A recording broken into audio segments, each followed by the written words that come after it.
예수만 바라보세. 예수만 쳐다보세. 믿음의 주 되신 예수만 바라보세. 예수만 생각하세.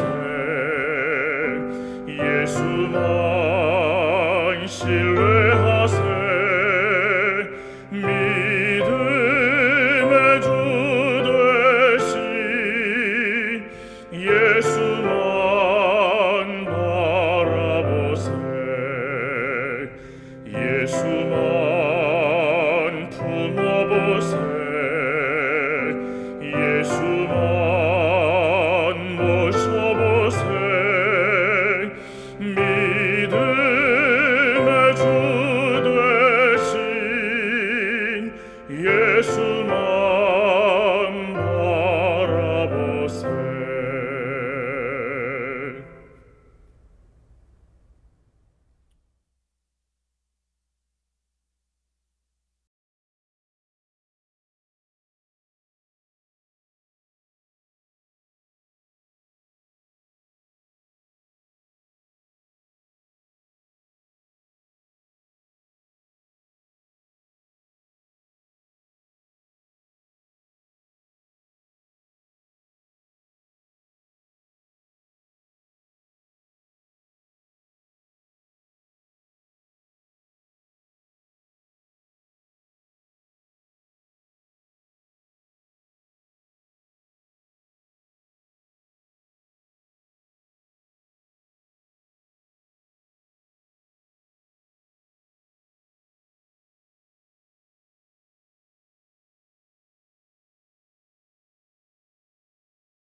오라 우리가 여호와께로 돌아가자.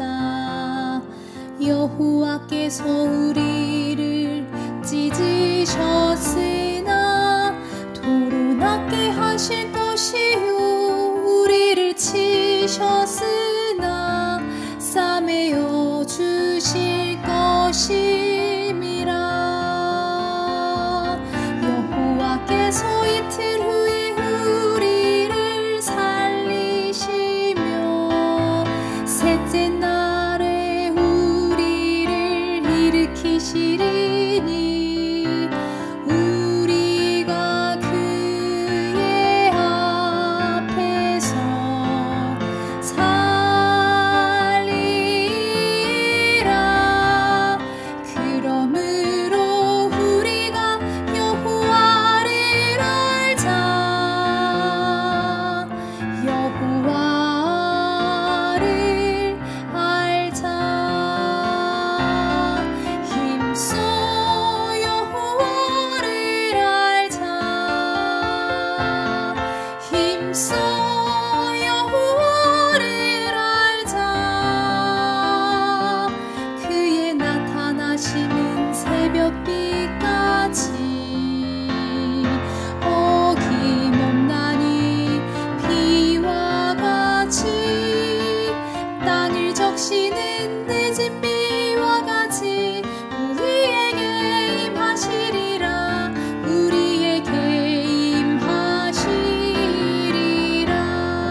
인하심은 새벽빛같이 어김없나니 비와 같이 땅을 적시는 늦은 비와 같이 우리에게 임하시리라 우리에게 임하시리라 호세아 6장 1절로 3절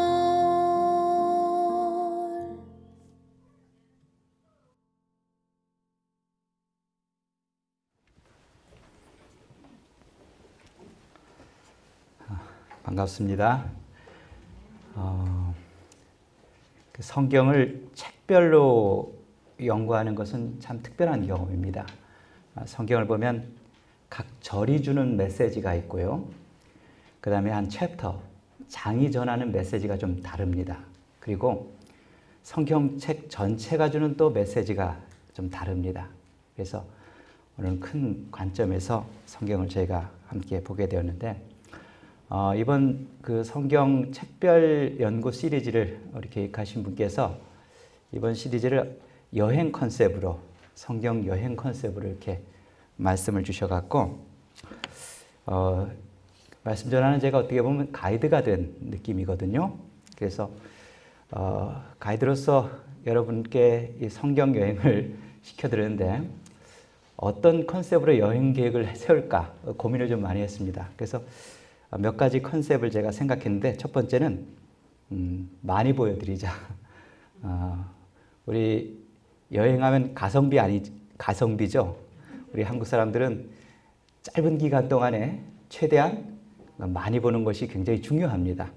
제가 미국에서 유학 생활을 마치고 귀국하기 전에 시간이 좀 있어서 미국을 여행할 계획을 한번 세웠는데 이게 제가 한 얼마 걸렸을 것 같습니까? 이 코스를 제가 다 도는데 거리상으로는 약 10,000km에서 한 12,000km 정도 되는 거리예요. 이게 이제 정상적이고 상식적인 사람이면 이 정도 여행 거리면 한 최소 21일에서 한 달 정도는 계획을 세워야 이 정도 코스를 다 돕니다. 근데 저희는 시간과 비용을 절약하기 위해서 14일 만에 이 코스를 다 돌았어요. 그래서 하루에 제 기억에는 약 1,000km 이상 13시간 정도 운전을 한 것 같아요. 그러니까 13시간 운전하고 한 10분 보고 13시간 운전하고 한 20분 보고 이제 이렇게 운전을 했어요. 그래서 이런 욕심이 있어요. 그래서 제 마음 가운데서는 하나라도 더 보여주고 싶은 우리 아이들에게 그런 욕심이 있었는데 이 욕심이 이번 성경 연구 준비하는데도 그대로 또 드러나더라고요. 오신 분들에게 좀 하나라도 좀 더 경험시켜 드리자. 이것이 첫 번째 컨셉이고요. 두 번째 보기는 좀 넓게 보았으면 좋겠다. 이런 생각이 들었어요. 제가 그 여행 중에 특별히 이제 그랜드 캐년을 여행했는데 그때 여러분 그랜드 캐년을 보면 여기 그 노란 점선안이 이제 그랜드 캐년 위성 사진이에요. 그런데 대부분의 그랜드 캐년을 가장 보기 좋은 장소가 이 사우스 림이라고 남쪽에서 보는 겁니다. 남쪽에. 그래서 좋은 전망 포인트들이 남쪽에 대부분이 다 있어요. 그런데 저는 그때 남쪽을 보고 나서 북쪽에서 보면 어떨까 이런 궁금한 생각이 들었어요. 북쪽에서 보는 전망은 좀 어떨까. 그래서 이제 북쪽 노스 림으로 가려고 했는데 계곡을 건너갈 수 없습니다. 이거 돌아가야 돼요. 돌아가는 거리가 왕복 10시간 거리입니다. 그런데 그 바쁜 일정에서도 꼭 북쪽에서 한번 더 보고 싶었어요. 그래서 10시간을 왕복해서 북쪽까지 갔다 왔는데 그때 아이들의 반응이 북쪽은 좀 실망스럽습니다. 남쪽을 한번 보고 나면 북쪽에서 보면 그렇게 전망이 그렇게 썩 좋진 않아요. 이걸 보려고 10시간이냐 왔냐 이런 얘기를 들었어요. 그래서 제가 가능하면 넓게 보기 위해서는 가장 좋은 전망 포인트를 잡아야 되겠죠. 그래서 성경도 좀 넓게 보기 위해서는 어떤 전망 포인트에서 보는 것이 좋을까? 여기에 대한 고민. 이번엔 고생시켜드리지는 않겠습니다. 제가 미리 다 가봤어요. 어떤 전망 포인트에서 보는 것이 가장 넓게 보일까? 이것이 이제 두 번째 여행 컨셉이고요. 세 번째 컨셉은 성경이 이제 한 책별로 하다 보니까 좀 깁니다. 그래서 하나의 흐름이 있어요. 그래서 가능하면 이 성경을 기록한 저자가 1장부터 마지막 장까지 기록할 때 어떤 생각의 흐름들이 있습니다. 그래서 가능하면 어떤 메시지를 어떻게 찾는 것보다도 이 메시지의 뜻이 무엇일까 이것을 고민하기보다도 저자의 생각의 흐름을 좀 읽는데 중점적으로 한번 성경을 보도록 하겠습니다. 그래서 제가 던진 질문은 이 메시지의 의미가 뭘까? 이 본문의 의미가 뭘까 보다 저자가 왜 이 본문을 여기다 썼을까? 왜 이 본문을 여기다 배치했을까? 이거는 생각의 흐름을 중심으로 읽으면서 잠깐 동안 가능하면 이 성경을 기록하는 저자의 생각 속에 같이 들어가서 성경을 여행하는 그런 시간을 갖도록 하겠습니다. 자, 먼저 요한복음에 이제 관전 포인트가 있어요. 좀 아까 제가 좀 넓게 보기 위해서 요한복음을 어느 지점에서 봤을 때 요한복음이 가장 잘 보일까? 최고의 조망 포인트가 어딜까? 그걸 여러 군데를 찾아봤어요. 도대체 어디가 조망이 가장 잘 될까? 이것이 고민이었는데, 근데 다행히도 요한은 친절하게 이 요한복음이 어떻게 왜 기록되었는지를 소개를 해줬어요. 그래서 요한복음 연구하는데 제가 힘을 한참 덜었습니다. 요한복음 20장 30절로 31절에 보면 요한복음의 중심 단어들이 나와요. 키워드들이 나와요. 여기 보면 첫 번째가 표적이라는 단어가 나와요. 두 번째가 하나님의 아들이라는 단어가 나옵니다. 세 번째가 믿다라는 단어가 나와요. 그리고 네 번째가 생명이라는 단어가 나와요. 요한복음의 키워드예요. 그래서 요한은 내가 왜 요한복음을 기록했는지 그 목적을 분명하게 써놨고 요한복음을 내가 어떤 의도를 가지고 구성했는지를 분명하게 소개를 해놨어요. 그래서 요한복음은 의외로 공부하기가 좀 수월합니다. 그래서 제가 이제 이 가운데 좀 주의 깊게 본 두 단어가 표적이라는 단어예요. 왜냐하면 요한이 분명히 말했어요. 예수님이 많은 표적을 행했지만은 내가 이 표적만 기록한 것은 이 표적을 통해서 사람들이 예수님이 하나님의 아들이심을 믿고 생명을 얻게 하기 위함이라 했어요. 그러니까 요한복음의 내용은 뭐예요? 표적이에요. 요한이 예수님이 행하신 수많은 표적 가운데 의도적으로 표적을 선별합니다. 어떤 표적을 중심으로 선별하냐면 사람들로 하여금 예수님을 믿게 하는데 어떻게 매체가 될 만한 표적들을 선별해요. 그래서 제가 이제 표적이라는 단어에 먼저 이렇게 집중을 하게 됐어요. 그리고 나서 표적이라는 관점에서 요한복음을 한번 다 읽어봤어요. 근데 잘 연결이 안 돼요. 당장 1장은 표적 얘기가 없어요. 표적이 어디부터 나오죠? 요한복음 표적이 7번의 표적이 등장하는데 2장부터 표적이 나옵니다. 그리고 계속 표적 얘기가 나와요. 그리고 표적과 믿음 얘기가 나와요. 그래 맞다. 표적 중심으로 보는 게 좋은 관점이다 하고 쭉 읽었는데 갑자기 이것이 13장에서 딱 멈춰요. 12장에서 나사로의 부활을 마지막 표적으로 표적 얘기가 끝납니다. 그리고 갑자기 13장부터 17장까지는 제자들과의 어떤 대화 이야기, 예수님의 기도 이런 얘기가 나와요. 그리고 18장부터는 예수님의 십자가의 마지막 죽음과 관련된 장면이 나와요. 그래, 예수님의 십자가 죽음도 하나의 큰 표적이지. 그래서 이렇게 표적 관점에서 보면 2장부터 12장까지 그리고 18장부터 마지막까지는 연결이 되는데 뭔가 중간에 뚝 끊기는 거예요. 그 맥이 좀 연결이 안 돼요. 그러니까 좀 부분적으로만 보이는 거죠. 그럼 요한복음을 전체를 볼 수 있는 조망 포인트가 어딘가 있을 것 같아요. 그래서 몇 번을 읽어봐도 그것이 눈에 띄지 않았어요. 그러다가 갑자기 이상하게 요한복음에서 많이 등장하는 단어가 눈에 띄기 시작했어요. 바로 뭘까요? 하나님의 아들이라는 단어예요. 제가 이건 별로 신경 안 썼거든요. 그래서 어느 순간 하나님과 아버지, 아들과 아버지 이런 얘기가 자꾸 등장해서 맞다. 하나님의 아들이라는 관점에서 다시 한번 보자고 생각했어요. 그래서 하나님의 아들이라는 관점에서 성경을 다시 읽어보기 시작했어요. 자, 첫 번째 표적으로 읽었을 때는 이 정도 이렇게 연결이 되는데 하나님의 아들이라는 관점에서 읽으니까 1장부터 마지막까지 쫙 끼어요. 이게 맥이죠. 그러니까 가장 넓게 보고 가장 많이 볼 수 있는 조망 포인트, 요한복음의 조망 포인트가 바로 첫 번째가 하나님의 아들이에요. 그래서 요한복음을 읽으실 때 하나님의 아들이라는 관점에서 요한복음을 읽어보시면은 눈에 다 들어와요. 뭔가 이렇게 흐름이 막 리듬이 보여요. 연결이 되고. 그래서 댁으로 돌아가셔서 한번 하나님의 아들이라는 관점에서 한번 요한복음을 한번 읽어보시기 바랍니다. 그래서 첫 번째 세션에서는 하나님의 아들이라는 관점에서 요한복음의 말씀을 드리겠습니다. 자, 요한복음에 하나님의 아들이라는 단어가 29번 등장합니다. 굉장히 많이 등장하죠. 그리고 특별히 아들, 아버지, 하나님을 예수님이 아버지라고 부르는 그 대목이 굉장히 많이 등장해요. 그게 100번 이상 나옵니다. 이거 굉장히 중요하겠죠. 그래서 제가 이제 질문이 생겼어요. 왜 요한은 예수님의 칭호 가운데 하나님의 아들이라는 칭호에 이렇게 집착을 할까요? 왜 이렇게 집착을 할까? 그리고 요한이 분명히 그랬어요. 이 표적을 통해서 예수님을 믿는데 예수님은 어떤 예수님을 믿으라 했죠? 하나님의 아들로서 믿는 거예요. 아니 꼭 우리가 예수님 믿을 때 뭐 구세주로 믿어도 좋고 그죠? 그 다음에 전능자로 믿어도 좋고 사랑의 뭐 예수님으로 믿어도 좋고 이 좋은 게 얼마나 많은데 왜 굳이 꼭 하나님의 아들로 예수님을 믿어야 하는 거예요? 이 궁금증이 생겼어요. 너무 이제 본질적인 질문이죠. 그래서 이 궁금증에 대한 생각을 가지고 요한복음을 다시 읽기 시작했어요.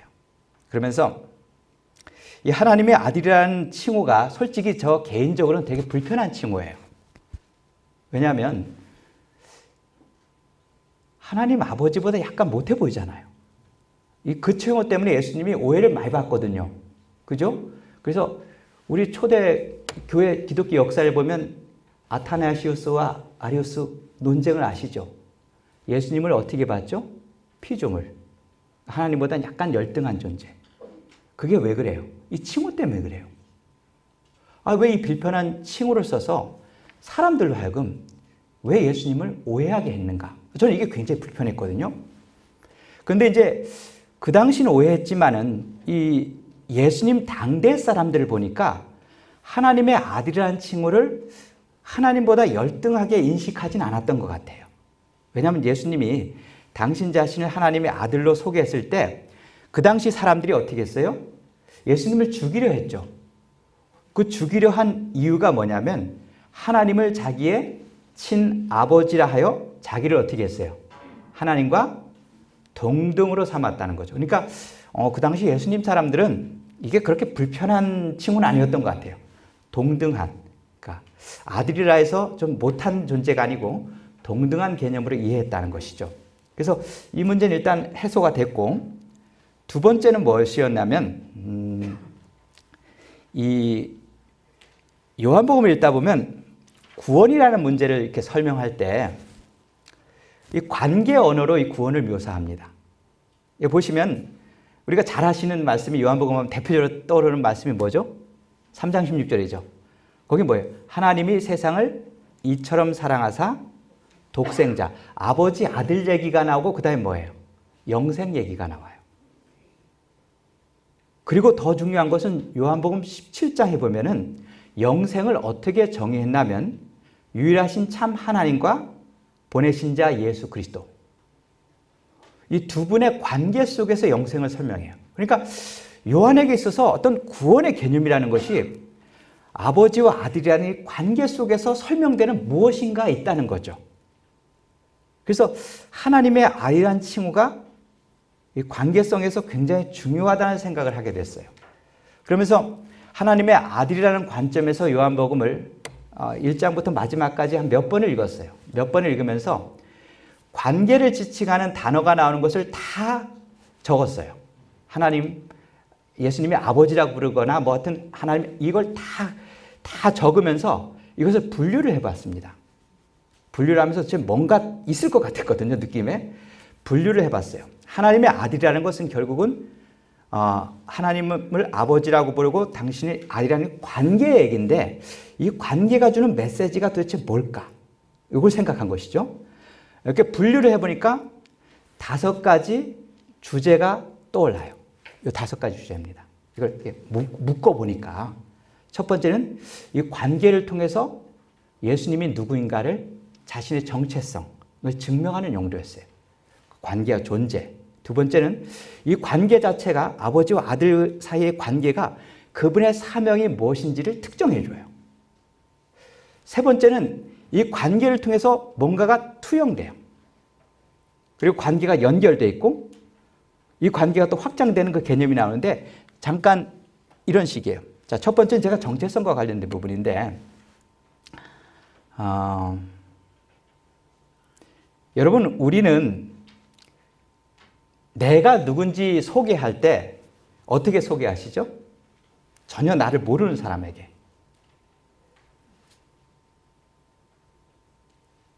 분명히 자기를 소개하기 위해서 뭔가 비교하는 대상이 있어야 됩니다. 그렇죠. 우리는 관계 속에서 자신을 소개해요. 내가 누구? 아들입니다. 혹은 누구의 제자입니다. 그러니까 어떤 사람에게 자신을 소개할 때 그 사람이 익숙히 아는 대상이든지 익숙히 아는 어떤 개념과 연결해서 자기를 소개해요. 그 사람이 어디 고향이 뭐 충청도 어디라면 저는 충청도 옆에 어디에서 이런 식으로 소개를 해요. 항상 그 사람이 이미 알고 있는 기반 개념을 기초로 해서 자기를 소개합니다. 그게 대상이었던 사람이든 사물이든. 그게 우리가 사람을 소개하는 방법이죠. 그러니까 예수님도 마찬가지예요. 우리가 나를 어떻게 소개할까? 여러분, 예수님은 그 당시 당대 아무도 몰랐어요. 예수님 누군지. 그럼 예수님이 당신을 소개할 때 어떻게 자신을 소개할 것인가? 우린 자신을 소개하기 위해서 이것을 준거 타자라요. 레퍼런스 아더라요. 그러니까 이미 알고 있는 기준이 되는 다른 누군가와 비교해서 나를 소개하죠. 이건 유명한 어느 영화에 나오는 대사예요. 이게 한 사람이, 이 주인공이 경찰서에 잡혀옵니다. 잡혀오는데 이 사람이 잡혀와 갖고 형사들한테 자기를 소개해요. 어떻게 소개했을까요? 나는 나이가 몇 살이고 고향이 어디고 이렇게 소개했을까요? 아니에요. 레퍼런스 아더를 이용해서 소개합니다. 느그 서장 남청동 살지. 그리고 서장과 자기가 어떤 사이인지를 얘기해요. 내가 임마 느그 서장이랑 어제 밥도 먹고 사우나도 가고 이거 했다는 거죠. 이 말 딱 하니까 바로 풀려났어요. 너무 간단하죠. 그러니까 제가 이런 생각이 들었어요.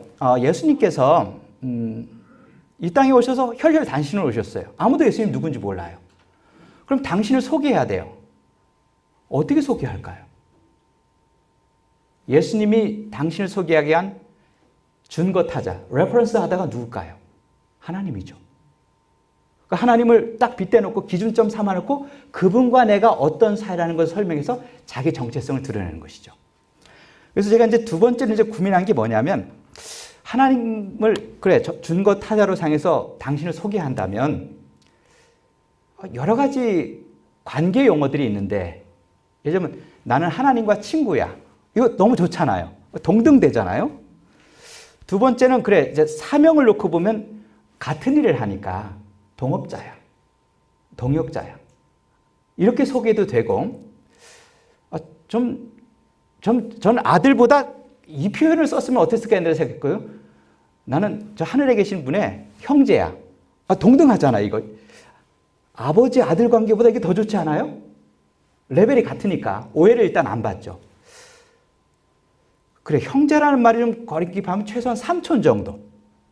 뭐 이렇게 했으면 좋겠는데 왜 하나님을 아버지라고 당신을 아들이라는 위치에 나갔고 이렇게 신학적으로 골치 아픈 문제들을 많이 이렇게 유발시켰는가? 저는 이게 되게 불만이 많았거든요. 근데 이제 여기에 대해 생각하다가 이제 예전에 어느 자료를 보다가 이유를 발견했어요.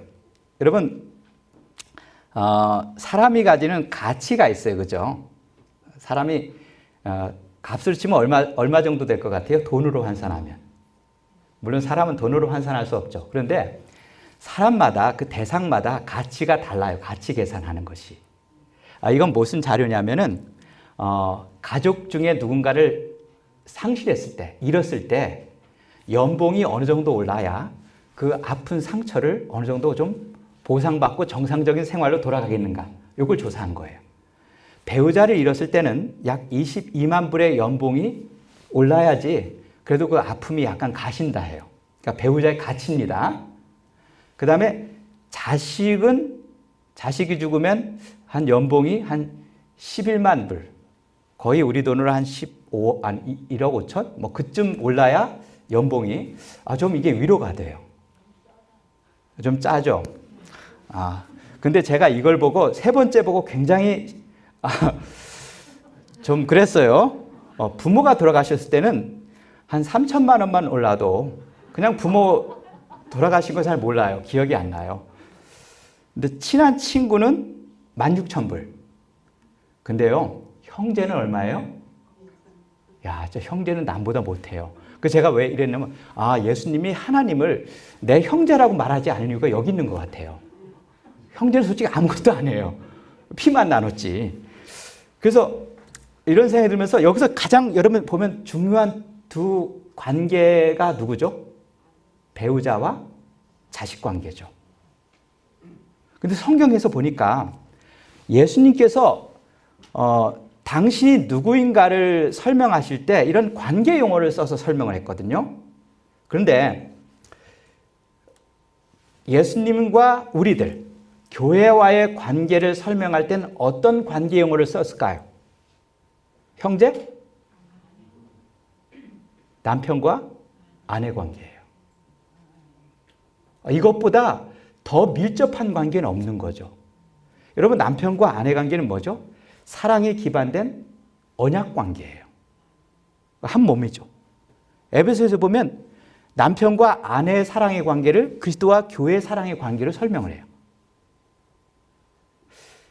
그럼 이 개념을 가지고 하나님과 예수 그리스도의 관계는 이해할 수가 있어요. 왜 아버지와 아들 관계로 설명을 했는가? 이게 좀 이해가 되죠. 여러분, 아버지와 아들 관계는 어떤 관계죠? 이건 좀 한 단계 위에요. 뭐로 맺어진 관계예요? 피, 생명으로 맺어진 관계예요. 그래서 창세기 44장에 보면은 유다가 당시에 우리 베냐민이 애굽에 이제 감금이 되게 됐잖아요. 구류가 됐을 때 요셉에게 한 말입니다. 아버지의 생명과 아이의 생명이 어떻게 됐어요? 서로 하나로 묶였다 했어요. 결탁됐어요. 생명이 연결된, 여러분, 두 사람의 관계를 설명할 때 아버지와 아들 관계 이상으로 더 밀접한 관계를 설명할 수 있는 또 다른 관계가 있을까요? 없죠.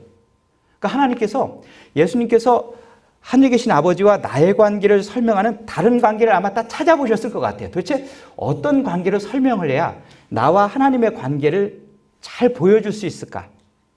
없었던 것 같아요. 형제도 아니잖아요. 아까 보니까. 아버지와 아들 관계처럼 둘 사이의 밀접한 관계를 설명할 수 있는 관계 용어가 없었던 것이죠. 그래서 특별히 아들도 어떤 아들로 소개하고 있어요, 당신을? 독생자예요. 열 중에 하나도 아니에요. 셋 중에 하나도 아니고 독자예요.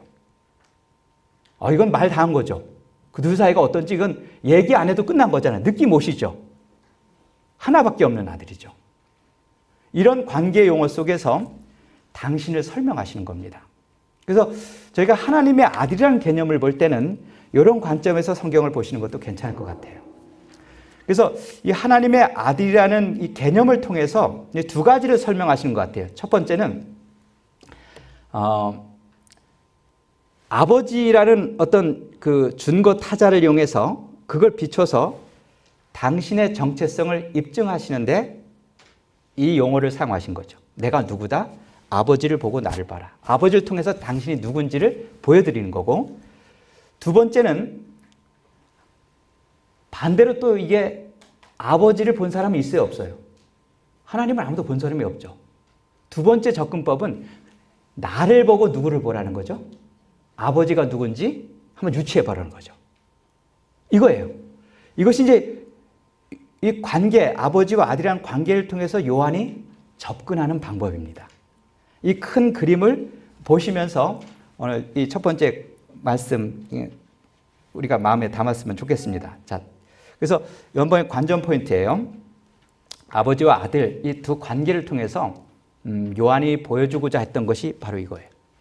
바로 첫 번째 관계와 존재예요. 이 관계를 통해서 그분이 누구다 이것을 나타내는 거죠.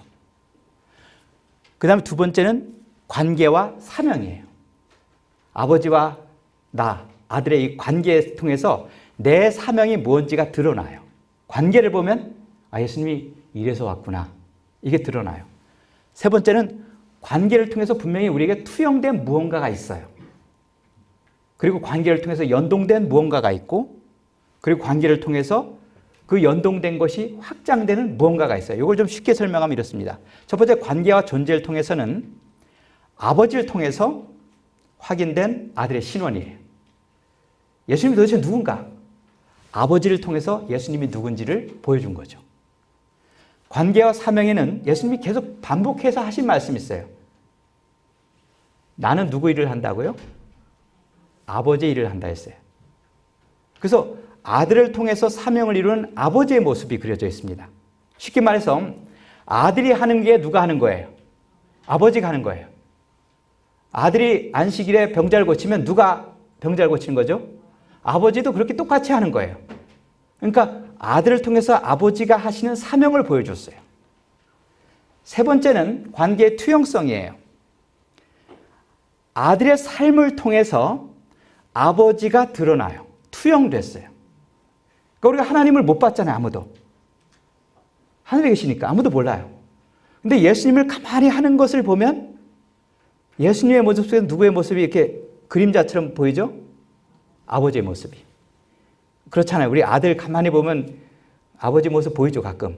그거 똑같은 거예요. 그러니까 예수님의 모습을 통해서 아버지와 아들이니까 그분이 뭘 하든지 누구의 모습이 드러나겠어요? 아버지의 모습이 드러날 수밖에 없죠. 그것이 이제 투영되는 거예요. 그래서 요한복음을 읽으실 때 예수님의 모습 속에서 아버지의 어떤 모습이 드러난가 그것을 주의해서 보는 것도 참 재밌습니다. 그 다음에 네 번째는 이 관계가 연동되어 있어요. 관계라는 것은 둘 사이의 관계로 딱 끝나지 않아요. 연결이 되어 있어요. 그래서 여기 보면 요한이 또 계속해서 강조하는 얘기가 내가 예수님과 가진 관계가 내가 아버지 하나님과의 관계에 어떤 영향을 미치는가를 얘기해요. 또 반대로 내가 아버지 하나님, 하나님에 대해서 생각하고 있는 나의 개념, 관념 이것이 내가 지금 눈앞에 있는 예수님을 보는데 그것이 어떤 영향을 미치는가 거기에 영향을 어떻게 미치는가를 얘기해요. 이게 그냥 둘 사이의 관계에서만 끝나는 것이 아니고 연동되어 있다는 것이죠. 이것이 요한 사상에 계속해서 나옵니다. 네 번째, 다섯 번째는 뭐냐면 이 연동 관계가 거기서만 끝나지 않고 이 아버지와 아들 사이의 관계가 두 분 사이에서만 아주 재밌게 아주 지내고 가깝게 지내고 거기서 끝나는 것이 아니고 이 둘 관계가 우리에게 어떻게 연결되는가를 얘기해줘요. 자, 이런 시각을 가지고 요한복음을 읽어보세요. 굉장히 재밌습니다. 정리가 이렇게 되는 듯한 느낌이 들 거예요. 자, 첫 번째, 관계와 존재 얘기입니다. 자, 요한복음을 보면 예수님께서 당신이 어디서 왔는지에 대한 얘기를 계속해요. 출신을. 아버지께서 나를 보내셨다는 얘기예요. 그러니까 관계 얘기를 해요. 여기서도 아버지 얘기예요. 내가 아버지로부터 왔다는 얘기를 하고 그리고 내가 아버지께로 왔기 때문에 아버지에게로 뭐예요? 돌아간다는 얘기를 하죠. 그리고 특별히 요한복음 1장을 보면 제일 처음에 나오는 게 뭐예요?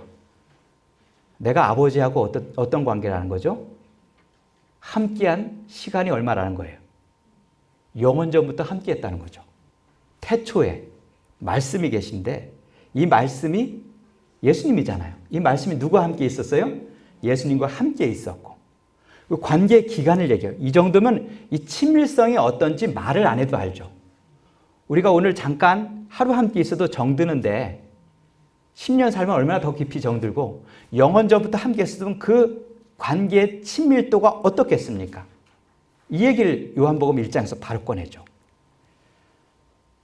그 다음에 특별히 아까 말씀드린 것처럼 그분을 어떤 관계로 소개해요? 아버지의 어디에 있는? 품속에 있는 독생하신 아들이에요. 여러분, 이게 좀 느껴져요? 그냥 아버지 아들도 아니고 거기다 독자도 아니고 어떤 독자예요, 지금? 품에 있는 독자예요. 여러분, 품에 있는 독자, 이것처럼 귀하고 소중하고 아름다운 게 있습니까? 없습니까? 없죠. 이런 관계형을 통해서 내가 누구라는 것을 설명해요. 그 다음에 동질성이죠. 이것은 요한의 이제 빌립에게 한 말이죠. 빌립이 아버지를 보여달라고 하니까 뭐라고 했어요? 너희가 누구를 알았으면, 나를 알았다라면 아버지도 알았다 했습니다. 그리고 나를 본 자는 아버지를 보았다 했죠.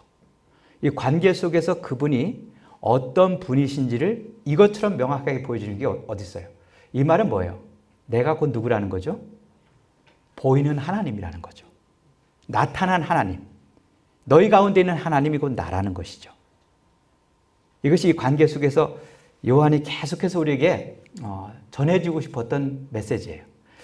저는 가끔 이런 생각이 들어요. 왜 하필이면 우리가 이제 그 마태, 마가, 누가 복음을 공광복음이라 해요. 같은 관점에서 세 권은 같은 관점에서 봤거든요. 근데 요한은 아주 독특한 관점에서 봐요. 근데 아까 아버지의 품속에 있는 독생하신 이 표현이 어디서 또 나오는 줄 아세요? 요한이 마지막 만찬에 어디 있었을까요? 여러분, 그 당시 만찬을 할 때는 어떻게 했어요? 다 삐딱히 누워서 밥 먹었거든요. 그러니까 내가 이렇게 누우면 되게 이렇게 누우면 바로 옆 사람 어디에 내가 기댄 거예요? 되게 다리나 혹은 이 가슴에 이렇게 기대서 먹었거든요. 근데 예수님께서 마지막 만찬 때 예수님 곁에 있었던, 가장 옆에 있었던 사람이 누굴까요? 요한이에요. 또 한편에는 유다예요. 근데 요한은 그때 예수님의 어디 기댔어요? 품속에 기대었던 자예요. 그러니까 예수님을 이 친밀성 속에서 가장 깊이 알았던 사람이죠. 그래서 저는 이런 생각이 들었어요. 요한이 제일 오래 살았잖아요, 제자 가운데. 예수님께서 왜 요한을 이렇게 오래 살려두셨을까? 물론 다른 제자들도 예수님을 잘 알았어요. 그리고 그들이 아는 관점에서 예수님을 기록했어요. 근데 요한이 보지 못한 예수님을 다른 제자는 다른 제자가 보지 못한 예수님, 요한이 봤어요. 그런 예수님의 모습들이 있죠. 그걸 기록하게 하기 위해서 요한을 오래 살려두신 것이 아닌가, 이런 생각을 제가 개인적으로 하게 되었습니다. 그 다음에 또 이제 관계 얘기를 하죠. 나로 말미암지 않고는 아버지께로 올 자가 없다 했죠. 그분이 바로 길이요 진리요 생명, 아버지께로 가는 길이라는 것을 설명하고 있습니다. 두 번째 사명과 관련돼서는 그분은 존재의 대표자예요. 그의 영광을 보니 아버지의 독생자의 영광이에요. 그러니까 예수님께서 이 땅에 오신 목적은 무엇이냐면 삼위 하나님이 계시잖아요. 아버지, 아들, 성령, 삼위 하나님이 계시는데 그 보이지 않는 삼위의 하나님을 우리에게 뭐 하기 위해서 오셨죠? 보여주기 위해서 오셨죠. 그러니까 예수님만 보면 다 보는 거예요. 어떤 하나님의 대표, 존재의 대표자라는 것을 여기서 말씀을 해주고 있습니다. 그 다음 또한 권위의 대표자예요. 아버지께서 아들을 사랑하사 만물을 다 그의 손에 주셨으니 아들을 믿는 자에게는 영생이 있다 했습니다. 그러니까 하나님께서 이럴 수도 있어요. 야, 아들 믿는 건 효과가 없고 나를 믿어야 돼. 이렇게 할 수도 있잖아요, 아버지가. 그죠? 아들 믿는 건 효과가 없어. 나를 꼭 믿어야 돼. 이렇게 하지 않았어요. 아들에게 모든 권위를 주셨어요. 그래서 아들을 믿는 게 곧 누굴 믿는 거예요? 하나님을 믿는 거죠. 저는 이 믿음이라는 것은 우리가 어떻게 보면 보이지 않는 것을 증거하는 것이라 했잖아요. 보이지 않는 것을 증거하는 거라 했는데 이거 굉장히 하나님이 친절하세요. 보이지 않는 하나님 믿으라 하지 않으셨거든요. 하나님을 어떻게 하셨어요? 보이게 만들어놨어요. 예수님을 통해서. 그리고 보이지 않는 나를 믿지 않고 보이는 그를 믿어라. 그럼 내가 보이는 나를 믿은 걸로 뭐 해줄게? 간주해줄게. 이런 개념이죠. 그 다음에 또 사랑이죠. 여기 참 재밌는 표현이 있어요. 곧 내가 그들 안에 있고 아버지께서 내 안에 계시어 그들로 온전함을 이루어 하나가 되게 하려 함은 아버지께서 나를 보내신 것과 또 나를 사랑하신 것 같이 그들로 사랑하신 것을 세상으로 알게 하려 함이로소이다. 자, 예수님이 이 땅에 오신 목적 가운데 하나는 뭐죠? 예, 하나님이 우리를 사랑하셨다는 걸 보여주기 위해서 오셨잖아요. 사랑하신다는 것을. 근데 하나님이 우리를 사랑하셨다는 걸 어떻게 보여줬어요? 왜냐하면 보이지 않는 하나님이 우리를 사랑하는지 아닌지 잘 모르잖아요. 그런데 하나님께서 누구를 사랑하셨죠?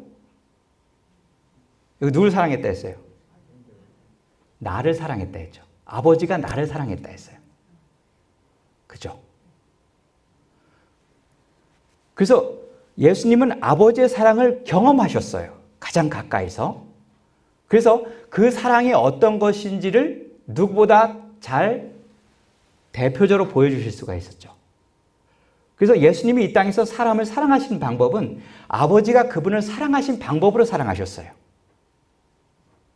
그 사랑의 방법을 보여주신 거죠. 그래서 사랑의 대표자 역할을 합니다. 그 다음에 또한 사역의 대표자죠. 아버지께서 내게 하라고 주신 일을 내가 이루어 아버지를 이 세상에서 영화롭게 하였다 했습니다. 그래서 그분께서 하신 모든 사역은 아버지가 하실 사역이었어요. 그걸 그분이 대표가 되셔 하신 거죠. 왜냐하면 그분이 누구였기 때문에? 아들이었기 때문에. 그래서 아들이 하는 것은 누가 하는 것과 같아요? 아버지가 하는 것과 같아요. 아들에게 모든 권위가, 아버지의 권위가 아들에게 주어졌기 때문에 그렇습니다. 그 다음에 투영성이죠. 나를 보내신 이가 나와 함께 계신다 했습니다. 그러니까 아버지가 항상 누구와 함께 있는 거죠? 예수님과 함께 있는 것이죠. 그러니까 우리가 예수님을 가만히 보면 누가 자꾸 보일 수밖에 없어요. 당연히 그렇죠. 같이 있는데 안 보이겠어요? 아무리 그림자처럼 숨어 다녀도 같이 있으면 보일 수밖에 없어요. 왜냐하면 여러분 누군가가 옆에 있다면 그 사람을 나는 의식해요, 안 해요? 하죠. 안 보여도. 근데 상대는 못 봐도 내가 의식하면 누가 옆에 있어 이렇게 하죠. 여러분 전화할 때 그러죠. 우리가 전화 막 조심스럽게 받으면 뭐라고 해요? 옆에 누가 있어요? 그렇게 말해요, 안 해요? 하죠. 마찬가지로 예수님의 발자취들을 이렇게 보다 보면 그럼 누가 옆에 있는 것 같아요. 그래서 예수님의 삶을 통해서 아버지가 투영될 수밖에 없습니다. 왜냐하면 예수님은 아버지를 뭐하고 사니까? 항상 곁에 두고 의식하고 사시니까. 예수님이 그분을 의식하신다는 것을 예수님을 보는 사람은 그 옆에는 아버지를 보지 못해도 그것을 의식하게 돼 있어요. 그 다음에 두 번째는 언행이죠. 나는 내 아버지에게서 본 것을 말한다 했어요. 보이니까 말한 거죠. 그래서 그분의 말 속에 아버지가 또 투영될 수밖에 없어요. 행동 속에 투영될 수밖에 없고 사역에 투영됩니다. 내 아버지께서 이제까지 일하시니 나도 일한다. 이 말씀 배경 너무 잘 알죠. 안식일 날 왜 병자 고치냐 이런 도전을 받으셨을 때 아니 아버지가 안 놀고 일하는데 내가 어떻게 놀아 이런 생각이죠. 여러분 한번 생각해 보세요. 어른이 일하는데 옆에서 가만히 누워 잘 수 있어요? 불편해서 그렇게 못할 것 같아요. 근데 예수님은 지금 안식일날 누가 보여요? 아버지가 막 이게 풀도 막 이렇게 꽃도 막 피게 하고 까마귀 막 먹이도 날려주고 아주 아버지는 분주하거든요. 엄청 분주하게 보이는 아버지가 보여요. 근데 그분이 거기서 잠잘 수 있어요? 없어요? 없죠. 그래서 아버지가 일하니까 나도 일한다 했어요. 그분의 사역 속에서 아버지가 막 부지런히 일하는 게 투영될 수밖에 없어요. 이거 감출 수가 없는 겁니다. 그 다음에 내 교훈은 내 것이 아니요 나를 보내신 이의 것이라 했죠. 그분이 주신 말은 그분의 말이 아니었어요. 아버지께 들린 말이 입속에서 나가는 것이죠. 메시지에 투영된 관계를 우리가 또 볼 수 있습니다. 그 다음에 이제 또 하나는 사랑에 투영된 관계인데 아버지께서 나를 아시고 내가 아버지를 아는 것 같으니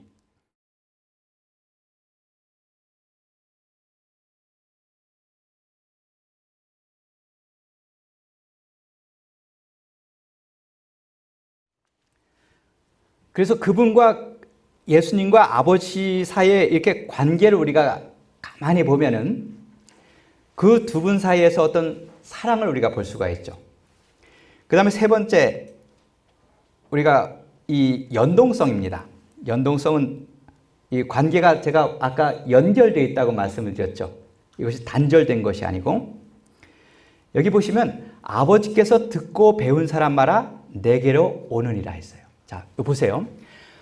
나와 하나님과의 관계가 지금 뭐에 영향을 미치고 있죠? 지금 눈에 보이는 나와 예수님의 관계에 영향을 미쳐야 안 미쳐요?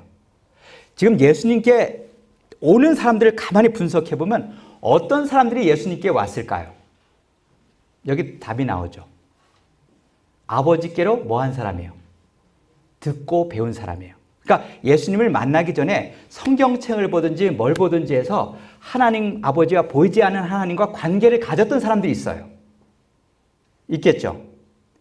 아, 하나님, 제가 모세오경을 읽으니까 이렇게 살아야 되겠네요. 이것이 하나님의 교훈이네요. 하나님께 배움을 받았던 사람들이 있어요. 그 교훈에 굴복했던 사람들. 이런 사람들이 누구에게 나오는 거죠? 예수님에게 나오는 거죠.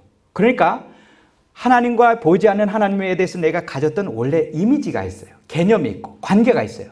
이것이 예수님이 드러났을 때 그분에게 어떤 관계를 미칠지 그대로 투영이 된 것입니다. 두 번째는 관계에 연동된 지각이에요. 지각은 안다는 것이죠. 너희가 나를 알았더라면 누구도 알았다고요? 내 아버지도 알았을 거라 했죠. 그러니까 이게 많은 사람들이 이래요. 그 당시 이제 유대 지도자들이나 율법학자들은 나 하나님 너무 잘 알아 이렇게 말했을 수도 있어요. 근데 그 사람들이 하나님을 알았을까요? 그 사람들이 하나님을 제대로 알지 못했다는 가장 강력한 증거가 뭘까요? 눈에 보이는 예수님을 그들이 알지 못했어요. 예수님 누군지 몰랐어요, 그 사람들. 그거 하나만 보면 그들이 성경을 다 꿰고 있고 하나님을 누구보다 잘한다 했지만은 하나님을 전혀 몰랐어요. 예수님이 분명히 말했어요. 나를 너희가 알았더라면 내 아버지도 알았을 거라 했습니다. 이 뗄래야 뗄 수가 없어요. 아버지는 잘 알고 예수님 모르고 이건 될 수가 없습니다. 이 두 관계는 연동이 되어 있다는 것입니다. 세 번째는 믿음이에요. 이건 참 재밌는 부분인데 여기 보시면 요한복음의 핵심 단어가 믿음이잖아요. 믿음이란 말이 많이 나오거든요. 그런데 어떤 사람들이 예수님 믿었을 것 같아요? 요한복음 읽어보시면. 그렇게 많은 사람들이 예수님을 믿지는 않았어요. 근데 예수님이 믿음이 연동되어 있다고 말해요. 누구를 믿었으면? 모세를 믿었으면 누굴 믿었다고요? 나를 믿었을 거라 해요. 그럼 그 당시 사람들은 모세를 믿었다고 확신했을까요? 안 했을까요? 했죠. 여기서 모세를 믿는다는 말은 모세가 쓴 뭐를 믿는다는 거죠? 말씀을 믿는다는 거죠. 모세 오경을 믿는다는 거죠. 너희가 정말로 모세의 글을 믿었다면 자연스럽게 누구를 믿을 수밖에 없습니까? 예수님을 믿을 수밖에 없어요. 근데 그 당시 그 사람들은 많은 사람들이 예수님을 믿지 않았어요. 이것이 무엇을 증명하죠? 사람들이 누굴 믿지 않았다는 거예요. 모세를 믿지 않았다는 거예요. 이게 연결되어 있어요. 착각한 거죠. 믿는다고 착각을 한 거죠. 믿지는 않았다요. 그리고 나를 믿는 자는 나를 믿는 것이 아니고 누구를 믿는 것이에요? 나를 보내신 그분을 믿는 것이라 했습니다. 연결되어 있어요, 이렇게. 그리고 내가 보낸 자를 영접하는 것은 누구를 영접하는 거죠? 나를 영접하는 거라 했어요. 우리가 요한의 이 말씀 속에서 우리는 이게 이렇게 분류해서 따로따로 생각하고 있던 것들이 이게 서로 연결되어 있다는 것을 함께 생각해 볼 필요가 있습니다. 그래서 내가 정말 하나님을 믿는가? 내가 이웃을 사랑하는가? 내가 하나님을 사랑하는가? 이것을 검증하기 위해서는 그것과 연결된 다른 것을 보면 알죠. 여기 보면 애증관계도 연동되어 있어요. 아들을 공경하지 아니하는 자는 그를 보내신 아버지도 공경하지 아니한다 했습니다. 나를 미워하는 자는 또 내 아버지를 미워한다 했어요. 이게 연결되어 있어요. 사람들은 이것이 따로따로라고 생각했어요. 아버지를 사랑하는 것과 지금 눈에 보이는 예수를 사랑하는 것은 별개라고 생각했습니다. 내가 예수를 미워하면서 아버지를 사랑할 수 있다고 생각했어요. 내가 예수를 경멸하면서 아버지를 공경할 수 있다고 생각했어요. 하지만 이것은 그릇된 생각이라는 것이죠. 이게 연결되어 있다는 것입니다. 그 다음에 이 생명도 연결되어 있다는 것이죠. 살아계신 아버지께서 나를 보내심에 내가 아버지로 말미암아 사는 것 같이 나를 먹는 그 사람도 나로 말미암아 살겠다 했어요. 자, 예수님은 누구 때문에 살죠? 아버지와 연결돼서 살죠. 그것처럼 너희는 나와 연결돼서 산다는 것입니다. 이 생명의 고리가 이렇게 연결되어 있다고 해요. 그러니까 우리가 이 세상을 보는 우리의 관점을 좀 바꿔주고 있어요. 모든 것이 이렇게 연결되어 있는 것, 분리된 것이 아니라 연결선상에서 세상을 바라볼 수 있게 해주고 있습니다. 그럼 이 연동관계가 어떤 우리의 삶에 영향을 미치는가죠. 이것이 요한의 마지막 중요한 주제 가운데 하나입니다. 이 연동관계는 아버지와 아들 사이에서 그 관계로 끝나는 것이 아니고 이것이 확장이 된다는 것입니다. 첫 번째, 사랑의 확장이에요. 아버지께서 나를 사랑하신 것 같이 나도 너희를 사랑한다 했어요. 보세요. 아버지가 예수님을 사랑하죠. 이게 여기서 끝나요? 여기서 멈춥니까? 아니죠. 이 사랑이 어떻게 되죠? 나도 너희를 사랑하게 되죠. 그죠? 여기서 끝나요? 그러니까 너희도 서로 어떻게 하라고요? 사랑을 하라. 이게 어떻게 연쇄 반응을 일으키는 것이죠. 이 연동됐기 때문에 연쇄 반응, 마치 도미노 효과와 같은 것이죠. 아버지가 아들, 아들이 우리를, 우리가 타인을. 사랑이 연쇄 반응을 일으켜서 확장되는 의미를 말씀하고 있어요. 두 번째는 연합의 확장이에요. 예수님의 그 마지막 기도죠. 겟세마네에서 드렸던 이 기도를 가만히 읽어보시면 연합을 굉장히 많이 강조하고 있어요. 그런데 그 기도의 내용에도 역시 관계 얘기를 합니다. 아버지께서 내 안에, 내가 아버지 안에 있는 것 같이. 여기서 끝나요? 자, 제가 아버지 안에 있고 아버지도 저 안에 있죠? 아주 이처럼 좋은 것이 어디 있습니까? 하고 끝나지 않았어요. 그것과 같이 그들도 다 하나가 되어 우리 안에 있게 하사. 우리가 하나 된 것 같이 그들도 하나 되게 해달랍니다. 두 분 사이에서 누리는 모든 경험을 우리도 같이 누리기를 원하는 기도예요. 이 확장이죠. 마지막으로 사명의 확장이죠. 예수께서 또 이르시되 너에게 평강이 있을지어다 아버지께서 나를 보내신 것 같이 나도 너희를 보낸다 했어요. 그러니까 사명도 아버지가 예수님 보낸 데서 끝나지 않아요. 그분이 다시 그걸 받아서 우리에게 그것을 전달하는 데까지 연결이 됩니다. 마지막으로 존재의 확장이에요. 그날에 내가 아버지 안에, 너희가 내 안에, 내가 너희 안에 있는 것을 너희가 알리라 했어요. 그날에. 얼마나 놀라운 말씀이에요. 그래서 오늘 이 하나님의 아들이라는 컨셉에서 저희가 배울 것이 두 가지 교훈이 있어요. 첫 번째는 아버지 하나님은 아들 하나님께 하시던 동일한 역사를 아들을 통해서 우리에게 이루시기를 원한다는 것입니다. 두 분 사이에서 여러 가지가 오고 갔어요. 관계도 오고 가고 사명도 오고 가고 정말 말씀, 사랑 모든 것이 다 오고 갔어요. 이 동일한 경험이 우리에게까지 확장되기를 원하신다는 것입니다. 그리고 아버지께서 아들을 취급하시는 그 모습 속에서 하나님의 아들을 어떻게 대하셨는가? 그 모습 속에서 우리를 어떻게 취급하실지를 우리가 볼 수 있다는 것입니다. 그래서 요한복음을 읽을 때 아버지가 예수님께 한 모든 모습들을 보면서 우리가 무엇을 보셔야 되냐면 아버지 하나님이 우리에게 어떻게 하시는가를 볼 수 있다면 요한복음을 굉장히 잘 읽은 거예요. 그 다음에 두 번째는 모든 관계는 연동이 되어 있습니다. 나와 예수님의 관계가 사람과의 관계에 영향을 미쳐요. 또 나와 다른 이들과의 관계가 내가 하나님과의 관계가 어떤지를 보여줍니다. 이것은 분리될 수가 없는 것이죠.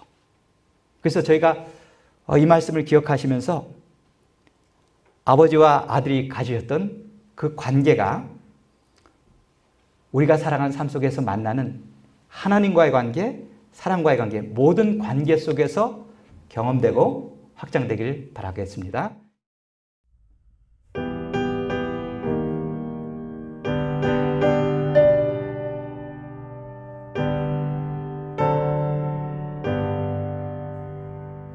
예수는 나의 힘이요 내 생명 되시니 거저 예수 떠나가며 죄중에 빠지리 눈물이 앞을 가리고 내 맘에 근심 쌓일 때 위로하리 누구시뇨 주 예수 예수는 나의 힘이요 내 친구 되시리 그의 은혜 간구하며 풍성히 받겠네 햇빛과 비를 주시니 추수할 곡식 많도다 기쁜 열매 주시니를 주 예수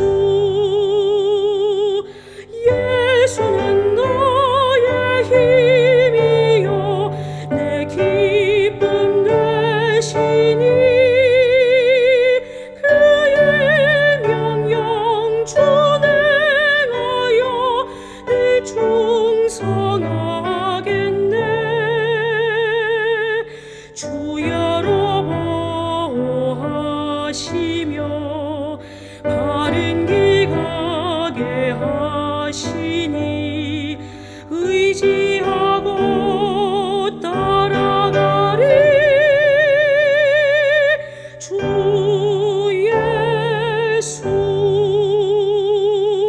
예수는 나의 힘이요 내 소망 되시니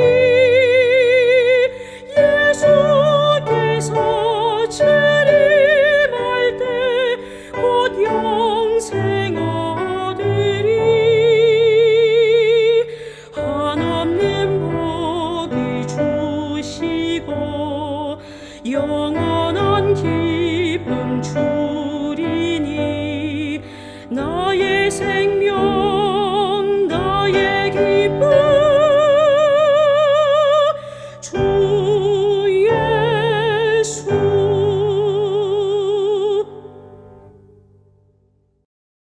아버지 하나님, 예수님을 통해서 보여주시고 나타내셨던 또 하나님의 모든 계획과 모든 경험들이 예수 그리스도를 하나님의 아들로 믿는 우리 모두에게 경험되게 도와주시옵소서. 예수님의 이름으로 기도합니다.